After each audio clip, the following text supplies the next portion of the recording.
सिमत जुर्अतो हिम्मत का है इजहार, सीधी बात रिवायात सहाफत का अलंबरदार, सीधी बात। नाज़रीन गिरामी अस्सलामु अलैकुम वरहमतुल्लाहि वबरकातुह। सीधी बात के ताज़ा तरीन प्राइम टाइम में आप लोगों का इस्तकबाल है। नाज़रीन गिरामी, एक बार फिर मैं आज आप लोगों के सामने एक और अहम तरीन मौजू पर गुफ्तगू करने जा रहा हूँ। नाज़रीन गिरामी, आजकल कांग्रेस बहुत ज़ोरों शोरों पर है। भारत जोड़ो यात्रा के ज़रिए से हो या फिर बहुत सारे मसाइल को प्रेस कॉन्फ्रेंस के ज़रिए से, मीडिया या फिर अपने मखसूस मीडिया के ज़रिए से बीजेपी की नाकामियां बयां करने के लिए। ऐसे में गांधी को निशाने पर हमेशा से लिया जाता रहा हिंदुत्व तंजीमों की जानिब से, और जो कातिल हैं उनकी पूजा होती रही है। ऐसे में एक अहम तरीन मजमून लिखा है गणेश देवी ने। सोचा कि उसकी तफसीलात आप लोगों के सामने रखूं। उन्होंने तारीख़ी हवाले से बहुत सारी चीज़ें समझाने की कोशिश की है। वो लिखते हैं 1942 हंगामा खेज साल था। हिंदुस्तान में मुस्लिम लीग ने मुसलमानों के लिए अलग मुल्क का मुतालबा किया था और मुल्क में फ़िरका परस्ती का जहर घोल दिया था। यूरोप की जंग ने दूसरे बर्रे आज़मों को अपनी गिरफ्त में ले लिया था और अंग्रेज़ चाहते थे कि हिंदुस्तान जंग में उनका साथ दे। मार्च 1942 में क्रप्स मिशन को हिंदुस्तान भेजा गया। उसके इस मुतालबे पर पूरे मुल्क में गुस्सा फूट पड़ा कि हिंदुस्तान को जंग में अंग्रेज़ों के साथ मिलकर लड़ना चाहिए। यह गुस्सा खास तौर पर इसलिए था कि इस सिलसिले में भारतीय रहनुमाओं से मशवरा नहीं किया गया था। इंडियन नेशनल आर्मी INA की तश्कील हिंदुस्तान से बाहर रास बिहारी बोस की क़यादत में हुई और इसी साल उसकी कमान सुभाष चंद्र बोस को सौंपी गई थी। हिटलर की फौज रूस में अंदर तक घुस चुकी थी। जर्मन जनरल रोमल ने अफ्रीकी जंगी थिएटर में दुश्मन को राउंड डाला। जून 1942 में रोमल ने दसियों हजार सिपाहियों को बंदी बना लिया। हिटलर के हुक्म से चेकोस्लोवाकिया के गांव लेडिस को राख कर दिया गया। 4 जुलाई 1942 को एक जर्मन बमबार ने PQ-17 कोडनाम वाले दुश्मन ममालिक के काफिले पर इस तरह हमला किया कि काफिला मुकम्मल तौर पर बिखर गया और हफ्तों तक उसमें 210 तैयारे और 3350 गाड़ियां और 1 लाख टन सामान जाय हो गया। ऐसे में कांग्रेस के अंदर गर्मागर्म बहस छिड़ गई कि आगे क्या मौक़िफ़ इख्तियार किया जाए। कांग्रेस के सोशलिस्ट धड़े ने अलग तंजीम या पार्टी बनाना जरूरी समझा। यह सिर्फ एक दहाई कबल कांग्रेस के मौक़िफ़ के बिल्कुल बरअक्स था। बात 1931 की है। साबरमती के कमजोर नजर आने वाले संत ने अंग्रेजों के हुक्म के खिलाफ अहमदाबाद से डांडी तक पैदल सफर किया और दुनिया को कांग्रेस की ताकत का एहसास दिलाया था। उसके बाद आने वाले सालों में कांग्रेस अपनी अदम तशद्दुद की जद्दोजहद के जरिए मजबूत होती गई, जिसने पूरे हिंदुस्तान की नौजवान नस्ल को स्वराज के अपने ख्याल की तरफ रागिब किया। ये वो साल थे जब यूरोप में फाशिज्म उरूज पर था। 1933 में हिटलर बरसरे इख्तिदार आया और जर्मनी की बरतानिया से सख्त दुश्मनी की वजह से हिंदुस्तान के नौजवानों की फाशिज्म की तरफ माइल होने की एक मजबूत वजह थी। लेकिन गांधी जी और उनके साथियों की मुतासिरकुन क़यादत की वजह से ऐसा नहीं हुआ। RSS के अलावा किसी ने भी हिटलर के फाशिज्म को जद्दोजहद आज़ादी के मुमकिना मुतबादिल के तौर पर नहीं देखा। उस वक्त भी नहीं जब सरकर्दा लीडरों के दरमियान इख्तिलाफात पैदा हुए।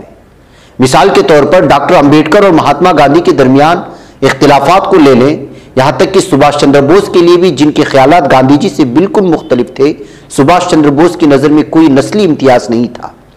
आज़ाद हिंद फौज में मुसलमान, हिंदू, ईसाई न सिर्फ कंधे से कंधा मिलाकर के लड़े, बल्कि खवातीन भी उसमें मर्दों से पीछे नहीं रही।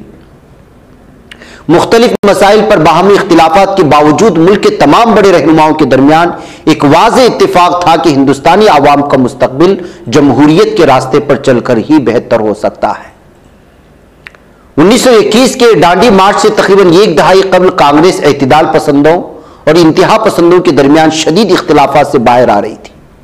बाल गंगाधर तिलक, लाला लाजपत राय और बिपिन चंद्रपाल जैसे लीडरों की नस्ल खत्म हो चुकी थी।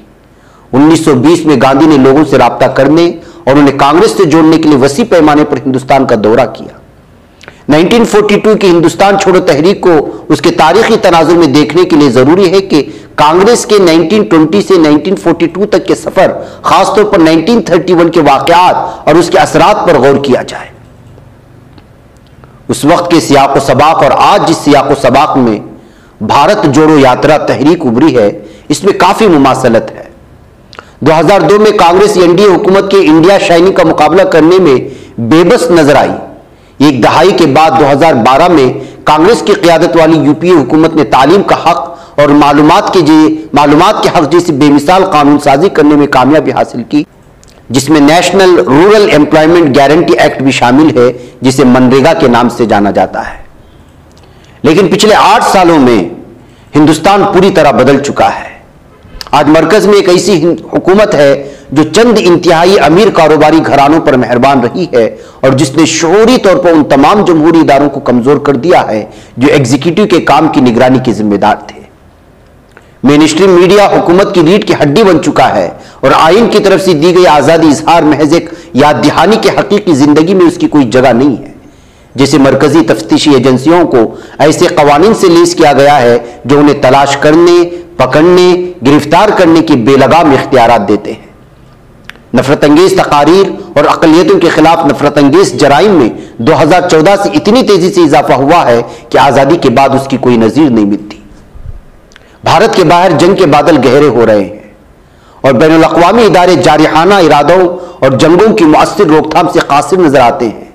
श्रीलंका में शूरिश, हिंदुस्तान और उसके पड़ोसियों के दरमियान में कशीदगी में इजाफा, बेरोजगारी और गुर्बत में तेजी से इजाफा, ये सब वो अवामिल हैं जो हिटलर के उरूज की यादें ताज़ा करते हैं। बीजेपी की बेलगाम प्रोपेगेंडा जंग और अस्करियत पसंद कौम परस्ती का फरोग भी हमें उन दिनों की याद दिलाता है। अपोजिशन कैंप में फूट और अपोजिशन जमातों की अंदरूनी धड़ेबंदी भी 2022 को 1942 के हालात से मुमासिल बना रही है। ये मुमासलतें शायद उतनी वाज़ेह तौर पर नजर ना आए, लेकिन अगर हम मुस्तकबिल में जाएं और 2022 के उस भारत जोड़ो के दौरे का किसी ना किसी मकाम से जायजा ले तो धुंधलापन खत्म हो जाएगा और ये मुमासलतें वाज़ेह तौर पर नजर आएंगी। गांधी जी को 1942 में करो या मरो का नारा लगाने के फौरन बाद गिरफ्तार कर लिया गया था। कस्तूरबा और महादेव देसाई को भी उनके साथ जेल ले जाया गया, जहां दोनों की मौत हो गई। इंडियन नेशनल कांग्रेस, उसकी 3 इलाकाई कमेटियों पर पाबंदी लगा दी गई। 1 लाख लोग जेल गए। इतनी ही तादाद तहरीक को जारी रखने के लिए जेर जमीन चले गए। उसके 5 साल बाद हिंदुस्तान को आजादी मिली। इसके साथ ही इटली और जर्मनी में फासिस्ट हुक्मरानी की जड़ें हिल गई। 1947 में मसोलिनी और हिटलर, जिन्होंने 1942 तक दुनिया की सबसे ताकतवर फौजों की कमान की, वह ऐसे हुए कि उनका नाम हिकारत से लिया गया। 1942 में इस्तेमार अपनी इस्तेहसाली ताकत के उरूज पर था, लेकिन 1947 तक यूरोपीय इस्तेमार कुरून वुस्ता के तारीख के दौर के आसार की तरह नजर आने लगा। 1942 में भी हर कोई गांधी के मुजाहमती तरीक़ेकार के कायल नहीं था। फिर भी उन्होंने वो करके दिखाया जो पिछली दहाइयों में मुमकिन था। उनके नाक़िदीन सवाल करते थे कि आप इस्तेमारी कुव्वतों और फासिस्टों की फौजी ताकत का अदम तशद्दुद और अदम ताउन से कैसे मुकाबला कर पाएंगे। गांधी की हिंदुस्तान छोड़ो तहरीक और मौजूदा भारत जोड़ो के सफर में मुमासलत उससे कहीं ज्यादा है जो सतही दिखाई देती है। दोनों में शायद सबसे बड़ी मुमासलत यह है कि आम लोगों को आजादी के लिए कोशिशें करनी होंगी और उसके लिए अवामी बेदारी पैदा करना जरूरी है। राहुल गांधी ने जो गांधीयाई नुक्ते नजर अपनाया है, वो उनका पुख्ता यकीन है कि मौजूदा माशी खामियों, लोगों को फिरकावाराना तौर पर तकसीम करने, जमहूरी इदारों के खात्मे के खिलाफ उनकी लड़ाई दरअसल आम लोगों की लड़ाई है। ये लोगों को निडर बनाने, उनके जहनों पर हुक्मरानों की बेड़ियों से खौफजदा ना होने का एक तरीका है। ये वो तरीका है जिसने लोगों को खुद नज़्म ज़ब्त या स्वराज की ताकत सिखाई। उसने काम किया जब कोई तवक्को नहीं थी, तो अब काम क्यों नहीं करेगा, ये असल सवाल है। बहरकैफ नाज़रीन गिरामी, जो सूरत हाल इस वक्त भारत की है वो तो आप जानते ही हैं, और इस दरमियान में कांग्रेस एक कोशिश कर रही है जिसकी वजह से इन्होंने, गणेश देवी ने एक मजमून लिख करके उस दौर को और इस दौर को समझाने की कोशिश की है कि इस वक्त भारत जोड़ो तहरीक क्यों ज़रूरी है और इसका फ़ायदा क्या वाकई में होगा, जबकि इस वक्त जो सूरत हाल है वो बहुत ही मुख्तलिफ हो चुकी है। बहरकैफ नाज़रीन गिरामी, मुझे यहाँ पर इजाज़त है, इंशाअल्लाह फिर आप लोगों से मुलाकात होगी। अस्सलाम वालेकुम रहमतुल्लाहि व बरकातुहू। ही बच पाता है कोई सहाफ़ी की निगाहों से, मिलाता है ये लोगों को